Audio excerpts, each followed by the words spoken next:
नमस्कार बंधुरा welcome to एसटीयूनिक sports. तो आरो एक बार प्रमाणित इस्ट बेंगल किन्तु विदेशेर माटीते सब समय सेरा पारफरमेंस करे एबं भारतेर एकमात्र दल सेटा इस्ट बेंगल तारा विदेशेर माटीते एखोनो पर्यन्त सबथेके बेशी सफलता पेयेछे। सेटा किन्तु आजके आरो एक बार प्रमाण करलो इस्ट बेंगलेर महिला ब्रिगेड। तो दुर्दान्त मैच होयेछे। हाँ, आमरा मैच देखते पाइनी किन्तु दिनेर शेषे इस्ट बेंगलेर जय सेटाके निये तो अवश्यई कथा আমরা বলবো। তার সাথে সাথে একটা বিরাট বড় আমাদের ম্যাচ কিন্তু জাতীয় দলের রয়েছে। সেই ম্যাচ আমরা কিভাবে খেলবো, কি পরিকল্পনা থাকবে এবং আমরা কি এই ম্যাচটা জিততে পারবো সেই নিয়েও আমরা আলোচনা করে নেব এই ভিডিওতে। তো খুবই ইন্টারেস্টিং ভিডিও হবে, শুরু থেকে শেষ পর্যন্ত দেখো। আর ভিডিও ভালো লাগলে সকলে একটু লাইক শেয়ার করে দিও। আর যারা চ্যানেলে প্রথমবারের জন্য এসেছো মনে করে চ্যানেলটাকে সাবস্ক্রাইব করে নিও, তাহলে প্রিয় দলের খেলার সমস্ত আপডেট তোমরা এখানে পেয়ে যাবে। তো চলো আর দেরি না করে ভিডিও শুরু করা যাক। তো প্রথমেই যদি কথা বলি আজকে ইস্ট বেঙ্গলের মহিলা দলের ম্যাচ নিয়ে, তো অনেক আশা নিয়ে আমরা খেলা দেখতে বসেছিলাম যে আজকে আমরা সবাই মিলে একসাথে ম্যাচ দেখব। আগের দিন তো আমরা প্রথম হাফের খেলা খুব একটা বেশি দেখতে পাইনি, সেকেন্ড হাফটা খুব এনজয় করেছিলাম। তো সেরকমই ইচ্ছা ছিল, সেই রকমভাবে সমস্ত কিছু চেষ্টা করার পরও কিন্তু শেষ পর্যন্ত আমি আমার দিক থেকে ব্যর্থ হয়েছি। আমি কোনো রকমভাবে খেলা দেখার কোনো রকম ব্যবস্থা করতে পারিনি এবং বেশিরভাগই হয়তো মানুষজন খেলা দেখতে পারেনি। খুব কম সংখ্যক মানুষ, হাতে গুনে বলে দেওয়া যাবে, তারাই হয়তো খেলা দেখতে পেয়েছিল। এবং আদেও আজকে লাইভ স্ট্রিমিং হয়েছিল কি না সেই নিয়ে তো আমার রীতিমতন প্রশ্ন রয়েছে। যদি লাইভ স্ট্রিমিং হতো তাহলে আমরা এত রকমভাবে সবাই মিলে চেষ্টা করলাম, তাহলে কি খেলা দেখতে পারতাম না? জানি না কি হয়েছে ব্যাপার স্যাপার। যাই হোক, সেসব যদি বাদ রেখে আমরাকে কথা বলি আজকের স্কোর লাইন নিয়ে।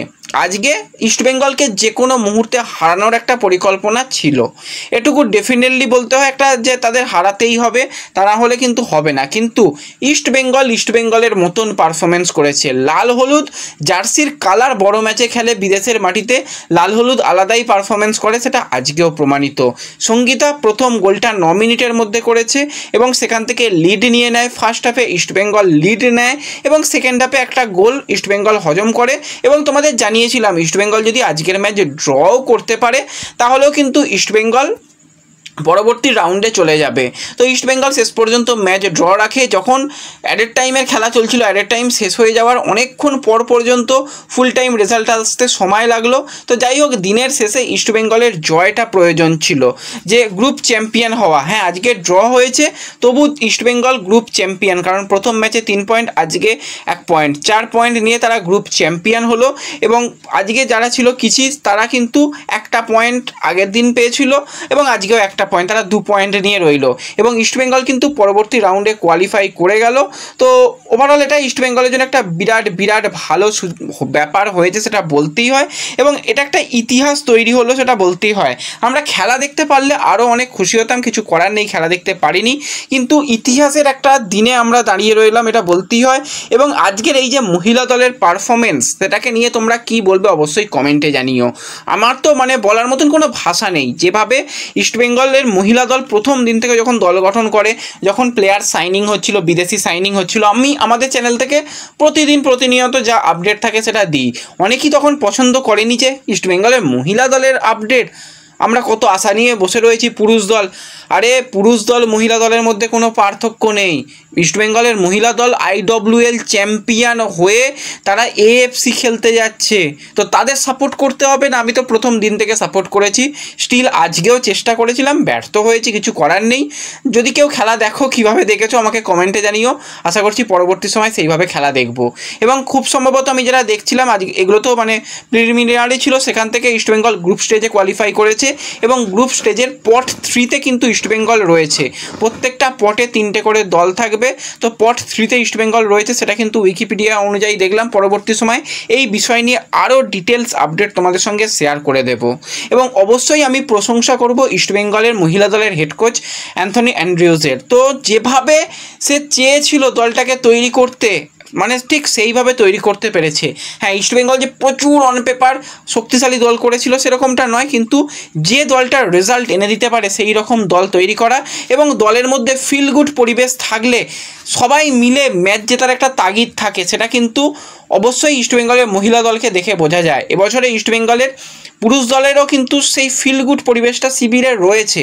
হ্যাঁ, প্রত্যেকটা ম্যাচ জেতা যায় না, কিছু ম্যাচ ড্র, কিছু ম্যাচ হার, সেগুলো মেনে নিতে হবে।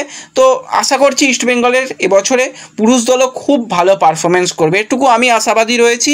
এবার দিনের শেষে দেখা যাক শেষ পর্যন্ত আশাবাদী আমরা থেকে আনন্দ করতে পারি নাকি হতাশ হই, সেটা তো পরে সময় কথা বলবে।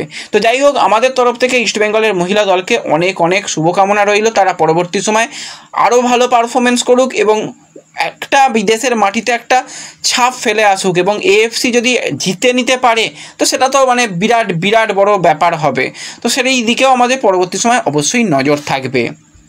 কিন্তু যেই ম্যাচের দিকে আমাদের সবথেকে বেশি নজর দেওয়া দরকার সেটা হচ্ছে কাফা নেশন কাপের দিকে। আগামীকাল বিকেল 5:30 থেকে ইন্ডিয়া মুখোমুখি হতে চলেছে ইরানের সঙ্গে। ভাবলেই বুকটা কেঁপে ওঠে। ইন্ডিয়ার ফিফা র্যাঙ্কিং 133 আর ইরানের ফিফা র্যাঙ্কিং কিন্তু বর্তমানে 20। তার মানে ভাবো, আমাদের 20-র ডবল 40, 40-এর ডবল 80, 80-র ডবল 160, মানে ডবলের ডবল রেকর্ডের মানে দূরত্ব রয়েছে। মানে ঠিক আকাশ আর পাতালের মধ্যে তফাৎ যতটা, ঠিক ততটা কিন্তু দুটো দলের মধ্যে তফাৎ রয়েছে। তো অল টাইম যদি হেড টু হেড রেকর্ড নিয়ে কথা বলি, টোটাল কিন্তু ইন্ডিয়া আর ইরান 10টা ম্যাচ খেলেছে।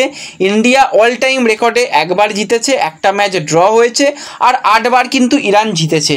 আর ইরান গোল করেছে টোটাল 24টা, ইন্ডিয়া টোটাল গোল করেছে 4টে। তো এটা হচ্ছে অল টাইম রেকর্ড। এর মধ্যে একটা বলে রাখা ভালো, ইরানের যে সেরা স্ট্রাইকার সে কিন্তু এই ম্যাচের জন্য অ্যাভেলেবেল নেই। সে কিন্তু কোনো ব্যক্তিগত কারণে দেশে ফিরে গেছে, সে খেলছে না। বাদবাকি তাদের দল দুর্দান্ত রয়েছে। তাদের ক্যাপ্টেন রুজবেজ স্মিথের দিকে আমার নজর থাকবে যে সে কীরকম পারফরমেন্স করে, এবং অবশ্যই ইন্ডিয়ার টিমকে ভালো কিছু করতে হবে। ভালো বলতে ম্যাচ জেতা তো কার্যত অসম্ভব, কিন্তু ফুটবলে অসম্ভব বলে কিছু নেই। চেষ্টা করতে হবে, 90 মিনিট পর্যন্ত চেষ্টা করতে হবে। এবং আগের দিন যেভাবে 8 জন মিলে খালেদ জামিল ডিফেন্সকে সাজিয়েছিল সেটা ঠিক, কাউন্টার অ্যাটাকে যেতে হবে। এবং বিশেষত যে প্লেয়ারগুলো কি প্লেয়ার হবে সেটা হচ্ছে ছাংতে, নাওরে, মহেশ, এরা কিন্তু খুব কি প্লেয়ার। এবং অবশ্যই ইরফানকে মাথা ঠান্ডা করে খেলতে হবে, তাহলে কিন্তু একটা ভালো রেজাল্ট অন্তত ড্র করাটা যেতে পারে। এবং যেভাবে দুর্দান্ত ছন্দে এখন গুরপ্রীত রয়েছে, তার সাথে আনোয়ার সন্দেশের ডিফেন্সের জুটি খুবই ভালো ছিল। উভেজের দিক দিয়ে প্রচুর আক্রমণ করে গেছে, উভেজ বা রাহুল বেকেকে নিয়ে আমার একদম ভরসা নেই।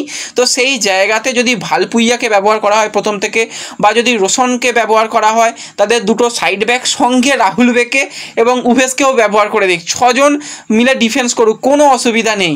এবং গোলকিপার নিয়ে 7 জন মিলে একদম ডিফেন্স লাইনে থাকুক, বাদবাকি যারা উপরের দিকে থাকবে তারা কাউন্টার অ্যাটাকিং ফুটবল খেলুক। এরকমটা হলেও হবে, কোনো অসুবিধা নেই। যদি আমরা ম্যাচটা ড্রও রাখতে পারি তাহলে খুবই ভালো ব্যাপার। আফগানিস্তানের বিরুদ্ধে ইরান প্রথম ম্যাচে 3-1 গোলে জয় পেয়েছে। আমরা তাজিকিস্তানের বিরুদ্ধে কিন্তু জয় পেয়েছি 2-1 গোলে। তো আমরাও শক্তিশালী কম নয়, আমরাও কিন্তু হেভি শক্তিশালী হয়ে গেছি। মনের দিক থেকে অনেকটা বেশি শক্তিশালী। খালেদ জামিলের প্রথম ম্যাচে যেরকমভাবে তার টিমকে খেলিয়েছিল সেই দিক থেকে মনের দিক থেকে শক্তিশালী আমরা রয়েছি। এবার দেখা যাক ম্যাচ কীরকম হবে, সেটা তো সময় কথা বলবে, এবং আমরা সবাই মিলে একসাথে ম্যাচ দেখব, এটুকু বলতে পারি। তো ব্যাস এই ভিডিওতে এটুকুই আলোচনা করার ছিল। ভিডিও ভালো লাগলে লাইক শেয়ার করে দিও। দেখা হবে পরবর্তী ভিডিওতে। ধন্যবাদ।